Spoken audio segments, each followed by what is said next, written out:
안녕하세요, 개미지입니다. 이번 영상에서는 매틀랩의 꽃이라고 할 수 있는 벡터에 대해서 알아보겠습니다. 매틀랩을 처음 배울 때 이런 숙제를 받아보셨을 겁니다. y는 x제곱의 그래프를 그려보라는 것인데요. 행렬을 다루는 것에 익숙하지 않은 분들이 단순히 x값 행렬을 설정하고 y는 x제곱이라고 쓰면 이렇게 에러가 뜨게 됩니다. 비슷한 식으로 두 벡터의 각 원소의 곱을 구하고 싶을 때 단순히 곱셈 기호를 쓰면 역시 에러가 뜨게 됩니다. 우선 에러가 뜨는 이유부터 살펴보겠습니다. 사실 에러가 뜨는 이유는 에러 메시지에 이미 잘 설명되어 있습니다. 첫 번째 문장을 보면 행렬을 곱함에 있어서 차원이 맞지 않다고 나옵니다. 두 번째 문장을 보면 첫 번째 행렬의 컬럼 개수와 두 번째 행렬의 로우 개수가 맞지 않다고 나옵니다.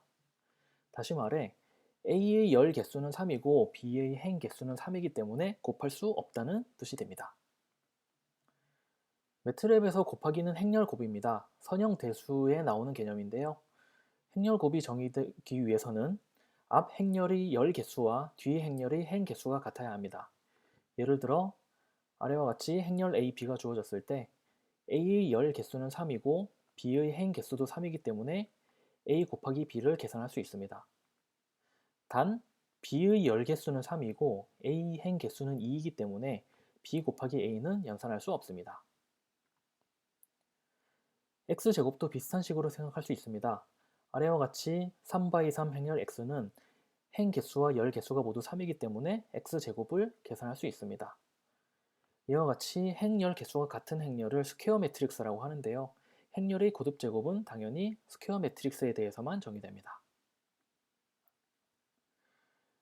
그럼 이제 우리가 원래 하려고 했던 원소별 곱셈으로 돌아와 보겠습니다. 다시 에러 메시지를 읽어보겠습니다. 마지막 문장을 보면 엘리먼트 와이즈 멀티플리케이션을 하기 위해서는 곱하기 기호 앞에 점을 찍으라고 되어 있습니다. 엘리먼트 와이즈 멀티플리케이션이 우리말로 하면 바로 원소별 곱셈이 됩니다. 시키는 대로 해보겠습니다. 이와 같이 a 점 곱하기 b를 했더니 우리가 원하는 결과가 나오는 것을 확인할 수 있습니다. y는 x제곱도 에러 메시지를 다시 읽어보겠습니다. 마지막 문장에 원소별 거듭제곱을 하려면 점 거듭제곱 연산자를 쓰라고 되어 있습니다. 역시 마찬가지로 시키는 대로 해보겠습니다. 시키는 대로 했더니 우리가 원했던 결과가 잘 나오는 것을 확인할 수 있습니다. 이것을 실제 코드를 통해서 확인을 해보겠습니다. x는 0에서 0.1 간격으로 1까지로 하고요. y는 x를 각 원소별로 제곱을 해보겠습니다. 그리고 플롯을 파란색의 별표로 해볼까요? 이렇게 해서 실행을 해보면 그래프까지 잘 나오는 것을 확인할 수 있습니다.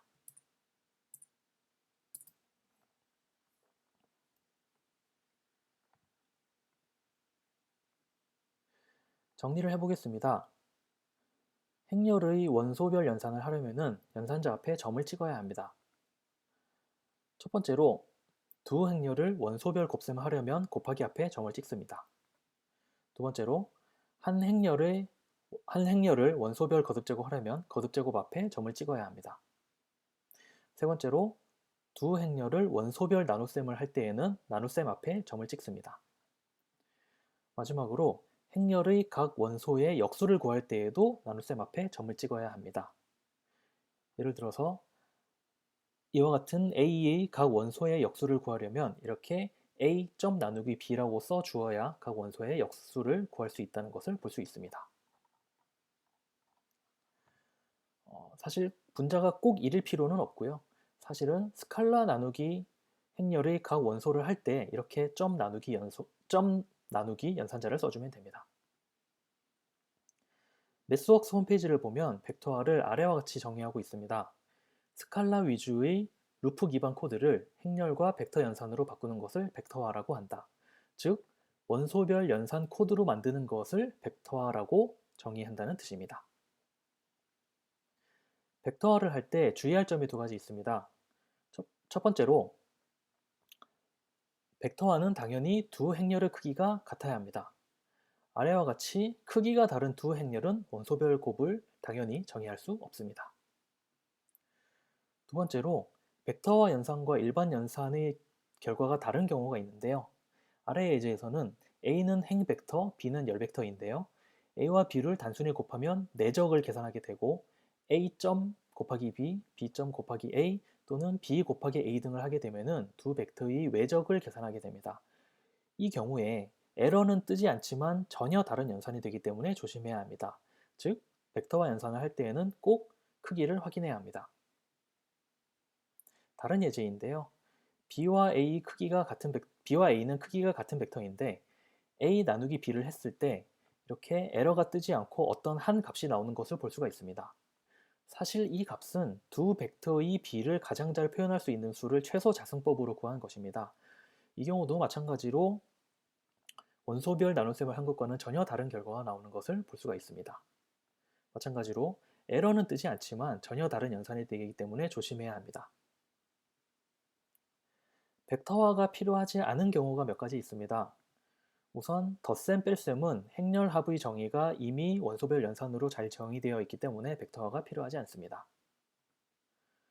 행렬의 스칼라를 곱하는 경우에도 수학적 정의가 원래 그러하기 때문에 벡터화가 필요하지 않습니다.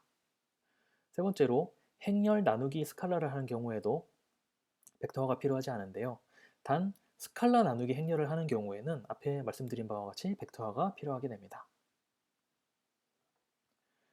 행렬과 스칼라를 더하는 경우에는 매틀랩이 알아서 크기를 맞춰주기 때문에 벡터화가 필요하지 않습니다. 정말 그런지 확인을 한번 해보겠습니다.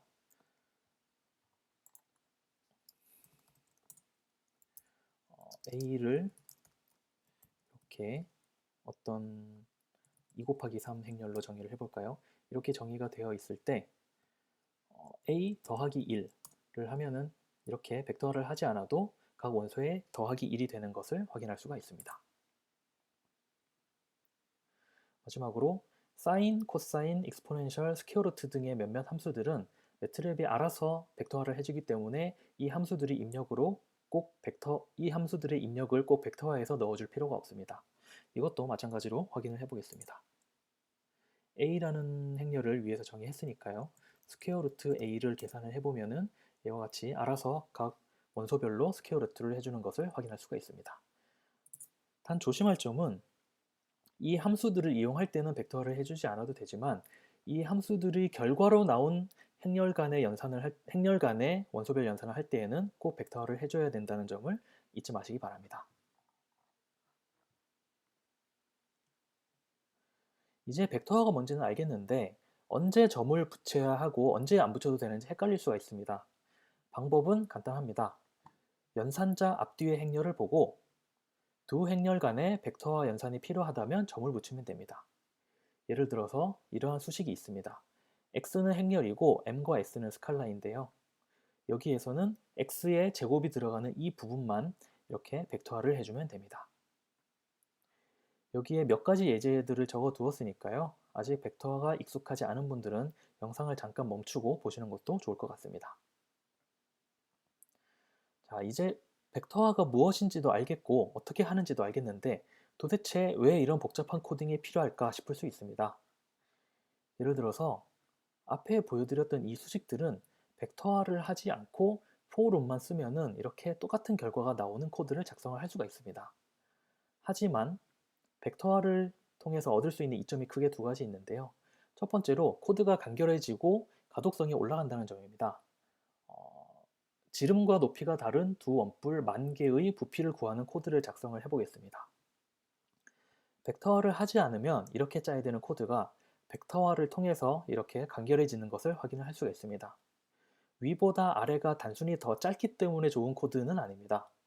우선 이 v라는 벡터를 초기화하지 않아도 되고요. 그 다음에 괄호를 덜 쓰기 때문에 괄호를 씀에 있어서 덜 헷갈리고 더 가독성이 좋은 코드를 작성할 수 있다는 것을 확인할 수가 있습니다. 두 번째로 실행 속도입니다. 이번에는 같은 예제인데 원뿔 100만 개의 부피를 구하는 코드를 아래와 같이 작성을 해보았습니다. 윗부분은 벡터화를 하지 않은 코드이고요. 아랫부분은 벡터화를 한 코드인데 두 코드의 실행 속도, 그러니까 연산 시간을 계산하는 계산해서 벡터화를 했을 때 몇 배나 빨라지는지를 계산하는 코드를 제가 미리 작성을 해 놓았습니다. 이것도 마찬가지로 실제 코드를 돌려서 확인을 해 보겠습니다. 이 코드인데요. 실행을 해보면 이와 같이 6배에서 최대 9배까지 벡터화를 했을 때 더 빠른 실행 속도를 얻을 수 있음을 확인할 수 있습니다. 결론입니다. 벡터화를 통해서 여러분은 더 간결하고 가독성이 높은 코드를 짤 수 있고요. 코드 실행 속도를 높일 수 있습니다. 저는 감히 이렇게 말을 해보겠습니다. 벡터화를 하지 않은 코드는 매트랩이 가진 기능의 절반만 쓰는 코드이다. 연습 문제를 하나 만들어 봤습니다. 아래 식은 여러분들이 중학교 때 아마 배워서 다들 익숙하실 만한 수식인데요. 2차 방정식의 두 해 중에서 큰 해를 구하는 수식입니다. A, B, C가 아래와 같이 주어졌을 때 이 x를 구하는 식을 벡터화를 이용해서 한번 구해 보시기 바랍니다. 답은 제가 영상 아래에 적어두도록 하겠습니다. 지금까지 개민씨였습니다. 고맙습니다.